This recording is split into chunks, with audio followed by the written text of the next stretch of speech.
Hey everyone, thanks for tuning in. If you're new here, consider subscribing. It really helps keep these stories coming. And while you're here, let me know in the comments where you're listening from. Now sit back, relax, and let's get into the story. I didn't plan to become the voice behind a message that would make half of Chicago look up from their phones at the same moment. I'm a radio engineer, not a movie hero. My job, on paper, is the care and feeding of invisible things, control channels, talk groups, microwave links that stitch our 911 center to the towers scattered along the lake and the beltways.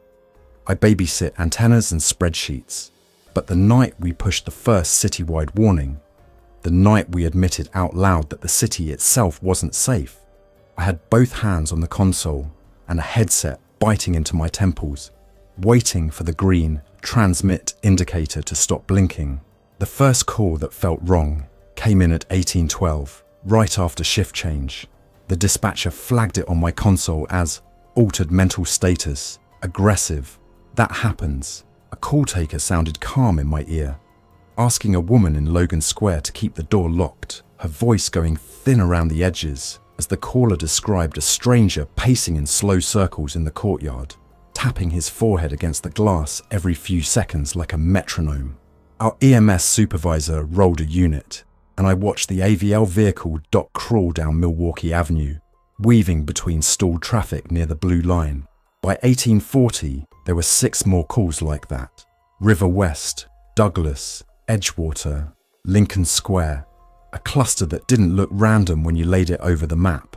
The pattern pushed outward along train lines and hospital corridors. Dispatchers began swapping phrases, not responding to commands, fixated, unusual gait for the word they all wanted to avoid. The word they were avoiding was not violent, it was contagious. The City of Chicago's Office of Emergency Management Communications sits at 1411 West Madison, a squat, heavy building that looks like it could shoulder a thunderstorm without noticing. The room where I work is tucked behind the 911th floor, a dim aquarium of consoles and wall-sized maps. On the big screens, you see the city in layers: police beats, firehouses, hospitals, traffic cameras, weather radar, electrical outages. You can toggle on a layer for special events, parades, ball games, festivals, and watch the whole town breathe. I tap for the hospital layer.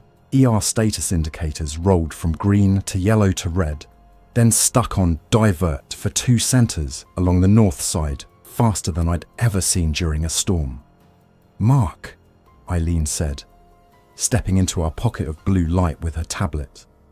She's the night watch manager, and the kind of person who can say your name in a way that replaces panic with direction. "We're going up to level 2 activation. Treat it like a wind event, but smarter. Bring the secondary trunking site online now." "On it," I said, and slid my chair to the second console. The city's radio network is an Astro 25 trunk system spread across 800 megahertz, which sounds like more magic than it is. In practice, it's 4 main sites and a handful of fill-ins, tied by microwave and fiber. When the system is healthy, agencies share it like a highway with a lot of on-ramps. When a surge hits, say, a championship parade or a derecho, you spin up reserve capacity and watch the talk groups like a hawk. I initialized the West Side simulcast and watched channels bloom to life. Control channel clean at -79 dBm. The police commander assigned to the EOC that night, a broad-shouldered man with the last name Delgado stitched above his vest, leaned over my map. "What are you seeing?" he asked, not looking away from the red pins that kept appearing. "Atypical clustering," I said. "It's traveling with call volume along transit lines and ER diversions. It's not a game night problem." He grimaced. "We got 3 separate officers out of Harrison who said they tried verbal commands. OC spray, baton, no change." No change. I've heard that phrase before. It's what cops say when a tool they know fails. You could write an entire history of public safety in those 2 words. By 1930, the 911th floor was a low roar, We had reports of people scratching at bus doors on Ashland. A train operator called in saying someone on the platform at Division was standing on the yellow line, swaying, unblinking as the train approached. CFD's EMS coordinator came upstairs to the EOC with her jacket half zipped and a legal pad full of room numbers and contact names. And I saw something I hadn't seen since the blizzard a few winters back. A request to patch state police and the county sheriff's office into our talk groups so that everyone could hear everyone. "Do it," Eileen said, and I routed the patches through ISI, the inter-subsystem interface that lets separate radio systems talk to each other without caring about vendor jealousy. You could feel it in the room when the patches took. A sudden widening of bandwidth, a sense that everyone was wearing the same headset during a fire drill. Around 2015, I got a text from Rena. "Night float is ugly. We heard a rumor about triage at the ambulance bay. You okay?" She's an RN at Northwestern in Streeterville, and nights mean she lives under fluorescent light. I typed, "I'm okay. It's busy. Listen to security. Stay inside." I hovered before sending. "Mask up.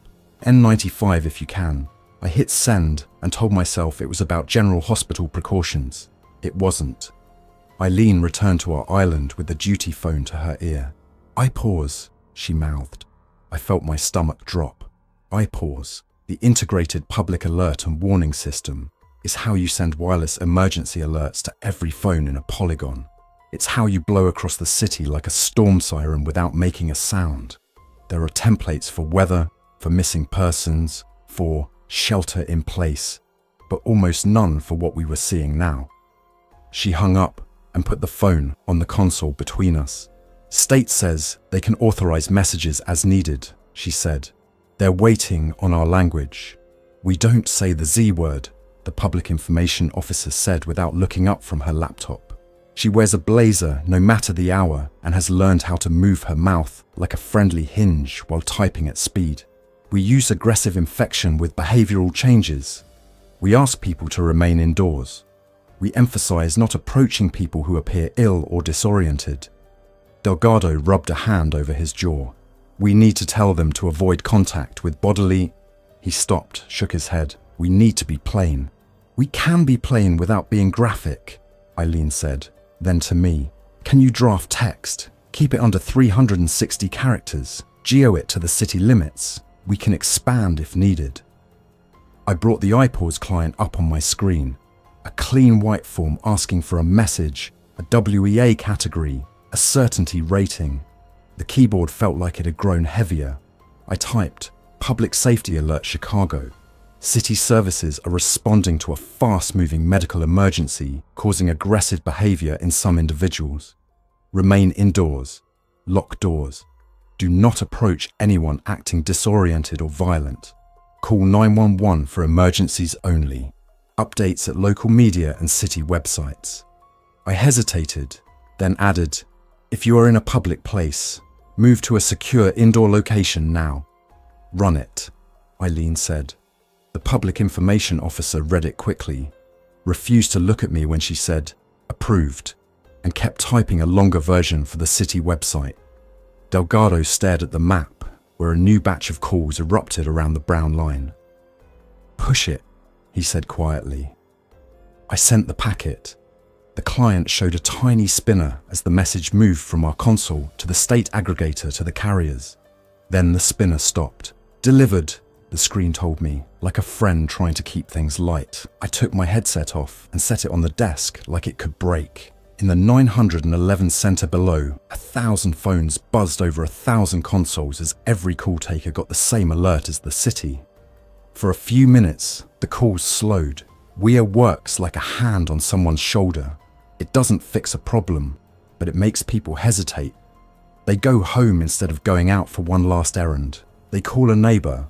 They shut the bar early. They batten down. The quiet lasted 6 minutes. At 20:54, the West Tower control channel spiked into alarm.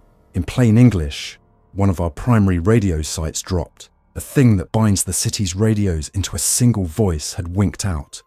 I spun chair, heartbeat thudding in my throat. "Site 3 is down," I said, repeating, "West is down." "What's the fallback?" Delgado asked. Fail soft, I said, and forced my voice to stay level.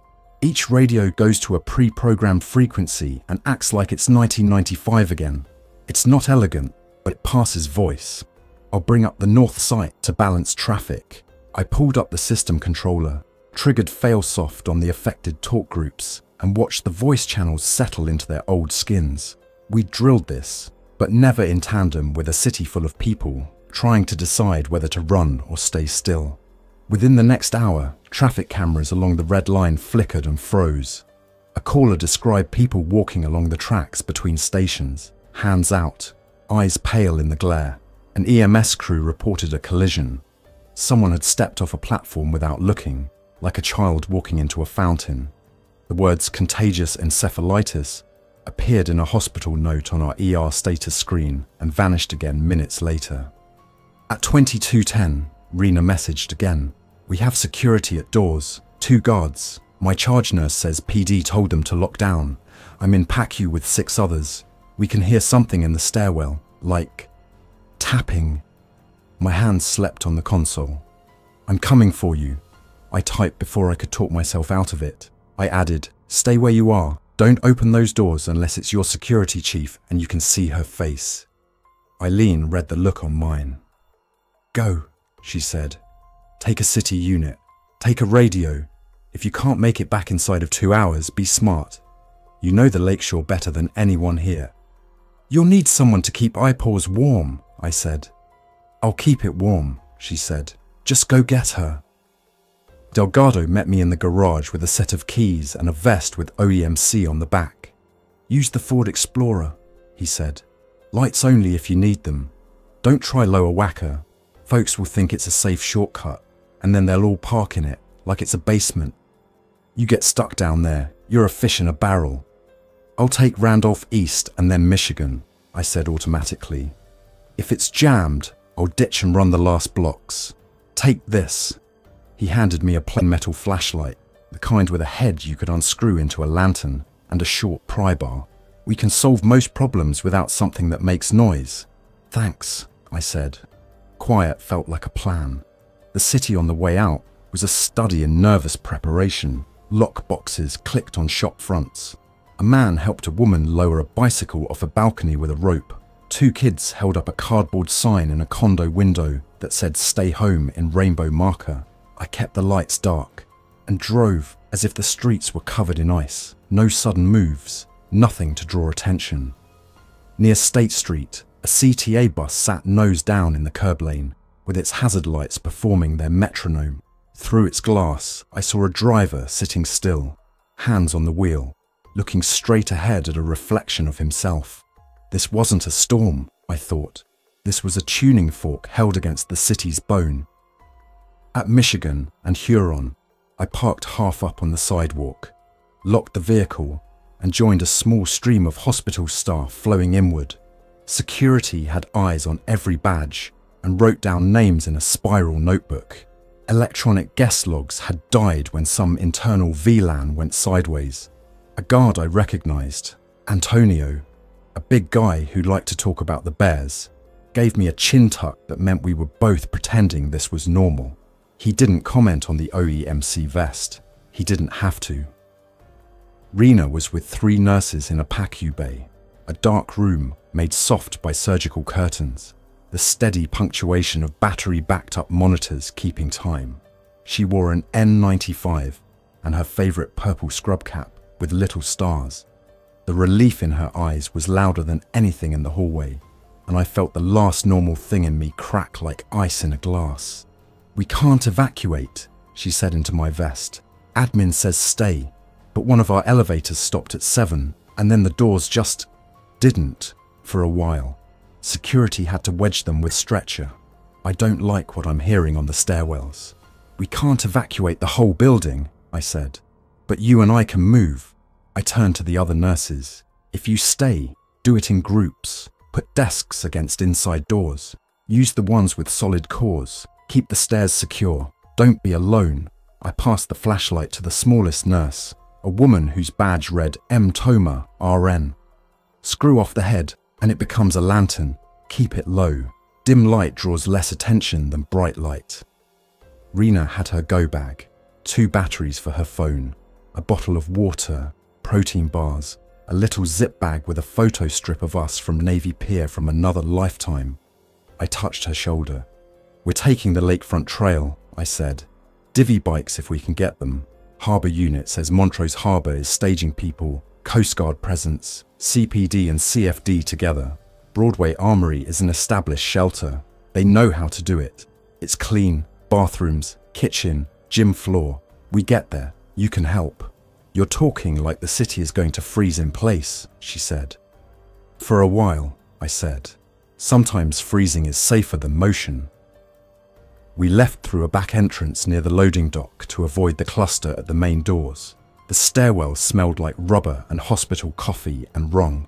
On the 3rd landing, we heard something that sounded like a person breathing through a harmonica, a concertina sound you get when a chest is either working too hard or not right. I felt Rena's hand tighten on my elbow. We waited, quiet as a paused film, until the sound receded past a door onto a different floor. Out on the street, the lake wind hit us like a reminder that nature hadn't been involved in these decisions at all. Divvy e-bikes stood in perfect ranks, bright blue and unapologetic. I pulled up the app and stared at a login prompt like a tourist. "Use the key fob," Rena said, producing hers from a bag like a magician. She has always been prepared for my impulsive plans. We saddled up and pushed off, masks on, heads down. The lakefront trail is a ribbon that makes the city make sense. At this hour, it should have been full of runners melting into the dark like fireflies. Instead, there were clusters of people at intervals, standing together in little cairns of humanity, eyes on the water. The path itself was mostly clear, and where it wasn't, we gave wide either-or arcs, telegraphing our approach with a polite cough or the ring of the little bell on my handlebars. Twice we saw figures moving with that wrong, metronomic cadence, like puppets misstrung. We widened our path, careful not to cut them off, keeping at least the distance you'd give a suspicious dog. We didn't run. We didn't try to pass close. We didn't fix our eyes on them. It felt like being in a museum with a sign that says, "Do not touch," but in a language the exhibits barely inhabit. At Oak Street Beach, a knot of people had gathered around a radio. I heard a familiar voice, Eileen's, pipe across their speaker, a broadcast to news partners that local stations were amplifying. "Remain indoors if you can," she said, with that calm you get when you've had to invent calm a dozen times. "Do not approach anyone exhibiting confusion, aggression, or a fixed stare. This is a medical emergency. Do not attempt to provide aid alone." Somewhere south of Belmont, I pulled out my handheld radio, the one every OEMC field tech carries, a brick you could use to knock in a nail. "OEMC 7 to EOC, I said. "How do you copy?" "Go for EOC, a voice answered. It wasn't Eileen. The shift had the feel of a bus where other people slid into seats, while the operator kept it on the road. 2 bikes, 2 riders. Streeterville to Montrose on lakefront. Trail is passable with caution. We see clusters. Staging still at Montrose?" "Affirmative. Coast Guard has a cutter offshore. CPD presence. CFD EMS. Report in at the North Gate." We pedalled on. The wind cut clean lines across the water. The city's lights stepped backward with a dignity the situation didn't deserve. Montrose Harbor looked like a little town gala under emergency lighting. The Coast Guard had a portable mast up with a VHF whip, and a petty officer with a neat haircut and a louder than it needed to be voice called Channel 16 advisories into the cold. All stations, all stations, all stations," he said. "USCG small boat 21374 issuing a safety broadcast for the Chicago shoreline. Remain clear of the waterline after dark. Avoid piers and breakwalls. Report emergencies on Channel 16 or dial 911. CFD had triage tarps staked under the shelter roof. Green, yellow, red. A system built for crashes and fires pressed into use for a slow problem. CPD had a line at the North Gate, their faces serious without being theatrical, limiting entry to groups they could safety screen. A CFD chief I knew, Patel, A calm woman with hands that always look like they know what to do with rope waved us past. "You made it," she said when she saw the vest. "We lost Wacker and we lost half the near north. We still own this field." "Broadway Armory?" I asked.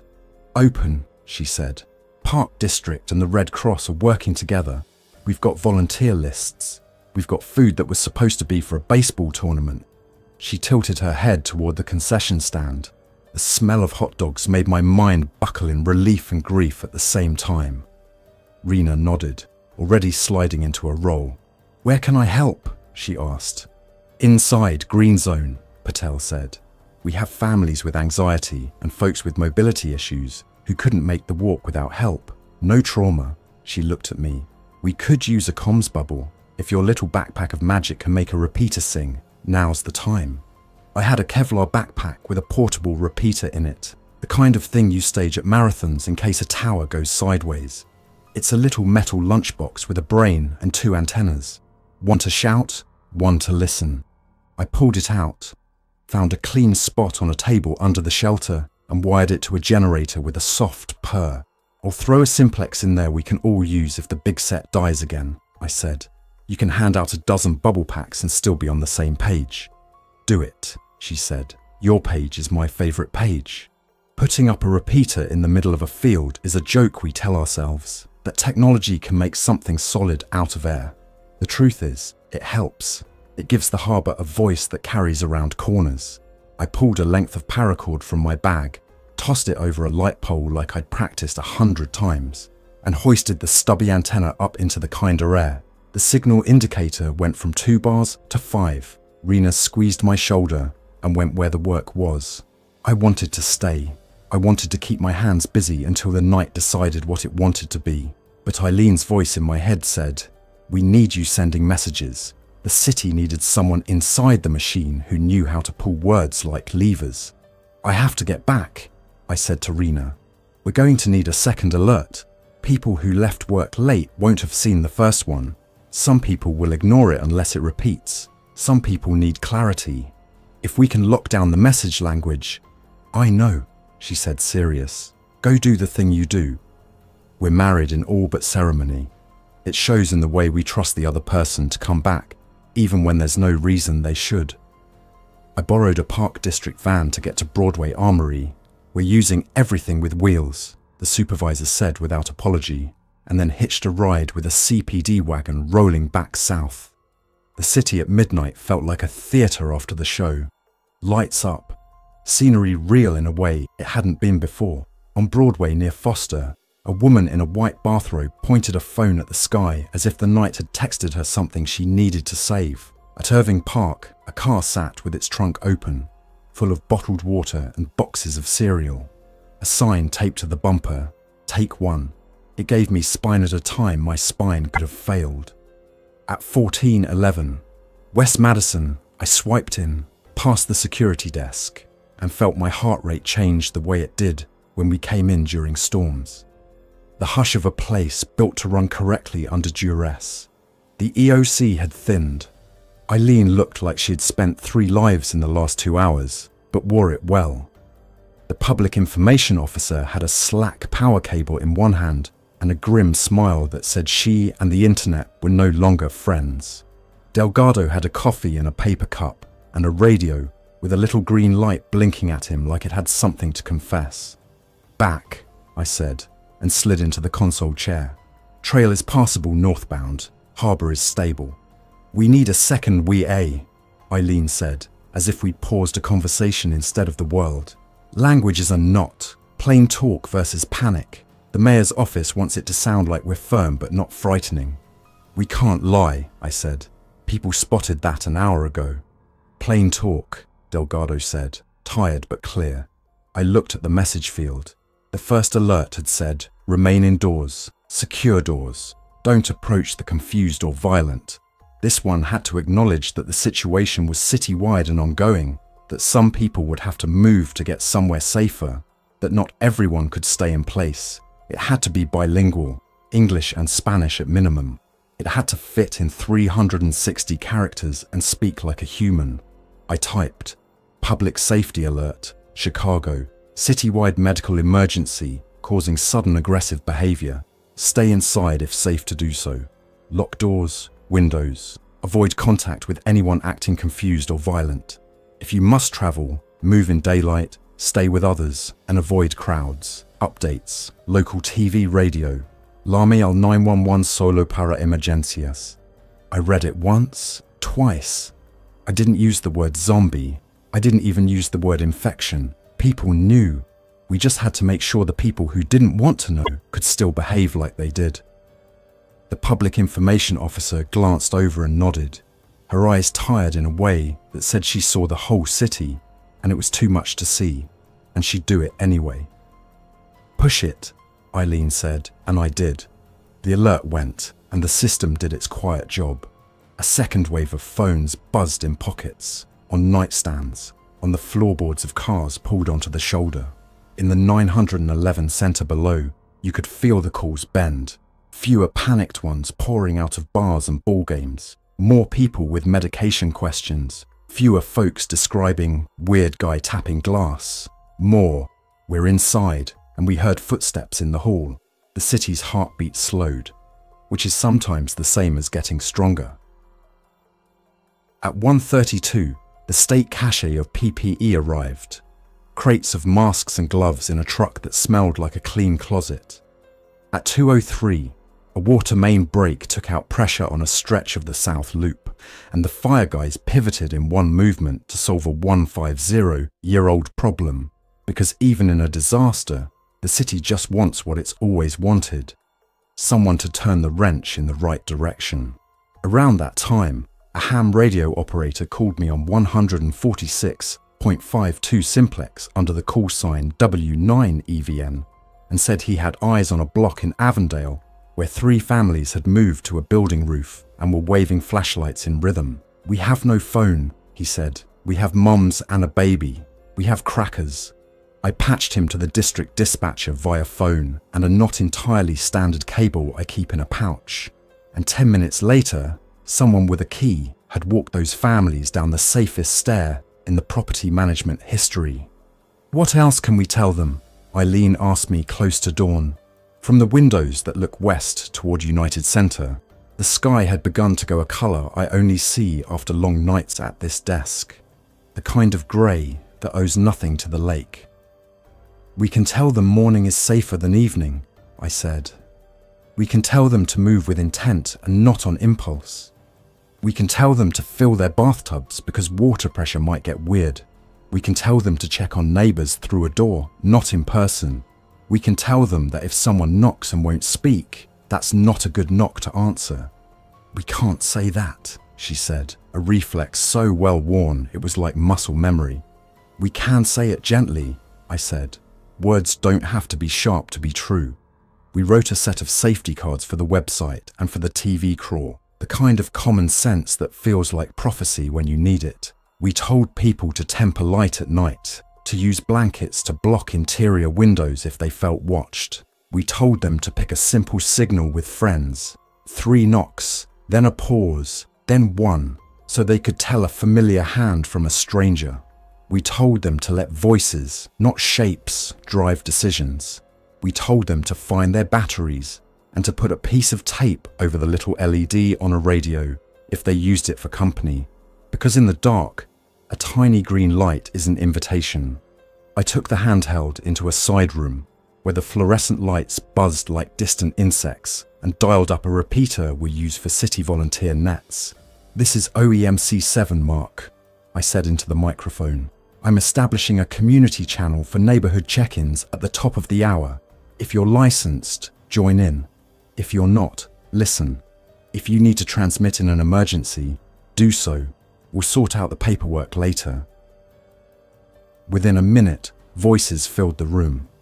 A father in Bronzeville checking on an elderly neighbour by radio because he didn't want her to feel like a door opening to the wrong hallway. A teacher in Humboldt Park with students in her building because class had turned into care. A deacon in Pullman reading a list of names into the net like a prayer. None of it saved the day. All of it built a floor we could stand on. By noon, the city had the shape of a paused game. Not finished, not lost, We had hospital floors that looked like quiet ships anchored in fog. We had bridges mostly up. We had trains mostly down. We had blocks where neighbors had agreed not to test each other's doors. We had the thing we always have, people standing at windows, thinking about someone else. Delgado came by with a paper bag that had the soft satisfaction of deli sandwiches. "You look like a person who would benefit from bread," he said.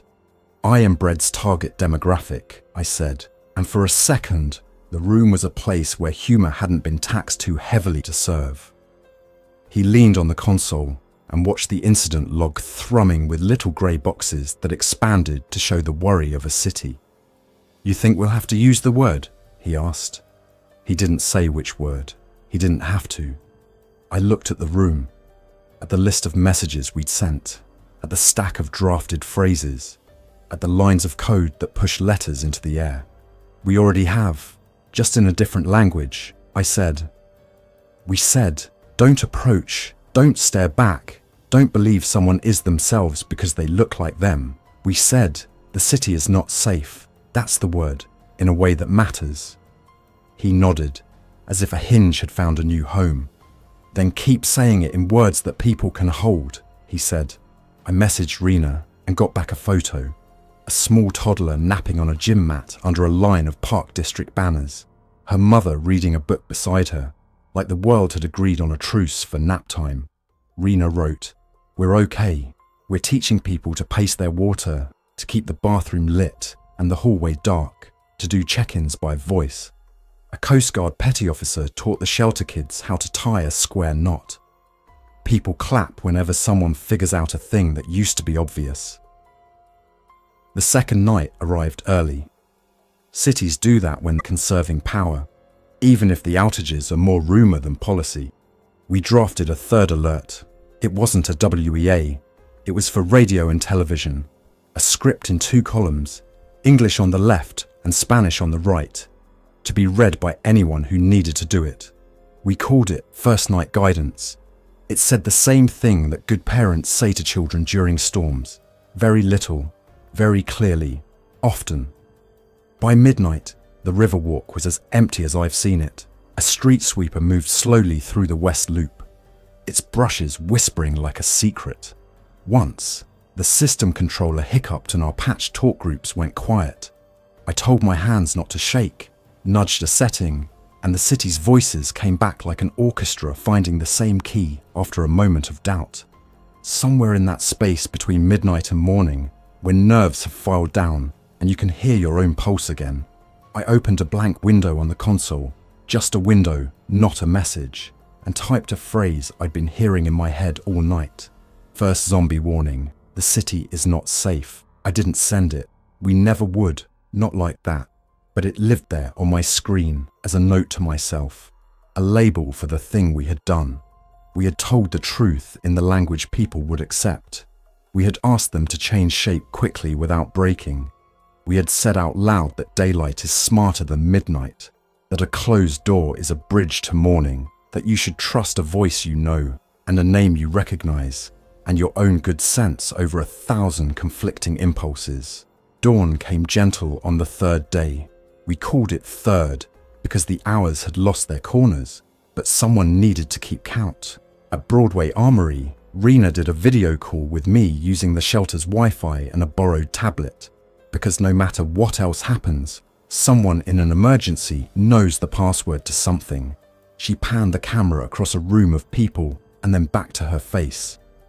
"You look alive," I said. "I am alive," she said. "So are a lot of people who didn't know they would be. That's your work too." "It's everyone's," I said. "We keep saying the thing, and they keep listening. That's a loop I can live in." We ended the call, and I went back to writing, to routing, to patching. I sent a few more messages, the kind that feel small but make a neighborhood settle. City refuse collection will resume in limited areas. Leave bags indoors if safe to do so. Triage tents are weather stable. No need to crowd them. Do not use candles near windows. Turn off porch lights if you feel watched. No one had taught me how to write that last one. The city had, overnight. There was a moment, late that afternoon, when an intern who'd been rerouted from a training session stood in the door of our console room and said, "Can I ask something?" "Ask," I said. "What do we call this?" she asked. She looked like a person who wanted to put a title on a folder before she filed it away in her mind. I glanced at the unsent phrase on my screen and then back at her. "Call it a night where we learned how to talk about danger in a way that makes sense," I said. "Call it the night we reminded people that the city is a place of doors and neighbours and routine and radios, and that sometimes safety is quieter than what we want it to be." She nodded like that could be a thing. She turned and went to help an analyst count calls in a way that would explain all this to a future that might be too busy to listen. That evening, I took a city vehicle north with a convoy, a CFD pickup, a Park District van, 2 CPD wagons, a bus that had been someone's get-to-school route yesterday and was now a ride to the armory. We moved at 25 miles per hour, as if we were practicing for a parade we'd never hold. People at windows raised hands. We answered with ours. The sky over the lake went purple in a way you only get on days when the city has sighed out all its loud. At the armory, I found Rena by the volunteer board, where someone had written in careful block letters a schedule for hand-washing lessons and another for story time. She put her head on my shoulder and we stood there under the scoreboard with its rows of zeros, the only numbers that made sense right then. "You know what I thought about last night," she said.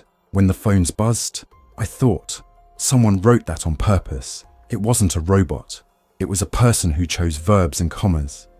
"I chose too many commas in the first one," I said. "You chose the right amount of commas," she said, because she knows how to turn a sentence into comfort.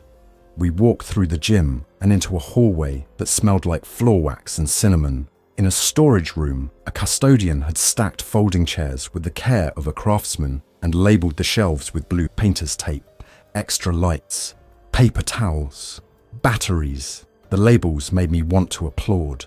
We stopped at a window that looked out at Broadway, where a line of people moved past like notes in a careful song. They didn't hurry.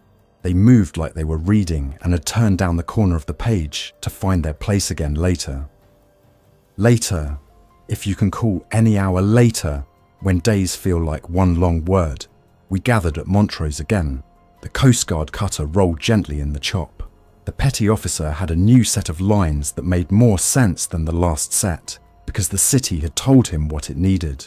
"Please use hand signals to request assistance from shore. Do not enter the water to reach boats. Throwers will throw, swimmers will rest." I checked the repeater, still 5 bars, still calm, and tilted the antenna cord with the kind of affection you usually leave for pets and old radios. I thought about the phrase that had hung on my screen all night. First zombie warning. It would live there, a note that meant something to me and very little to anyone else. We didn't need the cinematic word to make this real. The city had felt the word in the bones of its hands and its doors. We had said the only sentence that mattered. The city is not safe. Here is how you can make a little safety where you are. And then we had said it again, in a different way, and again, using a different voice, and we would keep saying it, plain, careful, human, until the shape of the danger changed, or the shape of the city did. That night, when the lake breathed fog along the harbour and the baseball fields smelled like wet grass, I borrowed a handheld speaker and said into a microphone the softest truth we had. "You are not alone. If you can hear this, you are inside a net. It is made of neighbours and nurses and radio and people who know how to live together. Keep your light low and your voice steady. Morning knows where to find you." There was no applause. There was a rustle, and a dog barked once, and somewhere a baby laughed because babies laugh at air, and I put the mic down and tied the rope a little tighter around the antenna pole for a night that wanted wind. Back at OEMC the next day, the wall map looked injured and stubborn and faithful. The outage layer had shrunk by a block here, grown by a block there. The city's breathing jagged but present. I sent another alert, This one's small, a push to certain blocks to tell people the grocery at Clark and Lawrence would open for 2 hours with controlled entry, that they should bring their own bags and patience. Thousands of people got it. Hundreds acted on it. Dozens thanked a Clark by name. That's what these systems are for. Not doom, but direction. If you ever get a WEA and your phone vibrates in a way that doesn't feel like any other notification, there's a person like me on the other end, deciding whether to use the word you don't want to read, turning it into a sentence you can carry. Sometimes those sentences are the first line of a story you don't want to be in. Sometimes they're the rope you follow hand over hand until you feel the edge of a dock and you can stand. Sometimes, in a city that has more doors than corners, they are the quiet knock that says, "We're here. Stay put. Morning is coming. Please stay inside until it does." We didn't end the danger with a message. We didn't fix the city with a repeater and a polite phrase. But we learned how to talk like people do when the lights are low and the stakes are shared, and we made something that held. Days later, after we'd learned how to do new versions of ordinary things, after the Broadway Armory had a sign-up sheet for showers and a toy exchange that operated on the honor system, after kids learned to count by the number of times the Coast Guard cutter's horn sounded, after the city had swapped a little bit of speed for a lot of care, I opened the unsent message window again to clear the draft. I didn't delete it. I moved the cursor to the end and added, "And we made it through the first night, together." Then I closed the window and went back to the console. The indicator lights were still a steady green. The city's pulse was irregular but promising. The radio carried a voice from the south side, asking if anyone had a spare roll of duct tape for a window shim, and 3 voices answered yes at once. That's how you know a warning has done its job. Not when the siren blares, but when you can hear the sound of people making plans in the pause that follows. Thanks for listening. If you enjoyed this story, don't forget to like and subscribe. Your support keeps these creepypastas coming. Until next time, stay alert, stay safe, and never ignore the feeling that something is watching.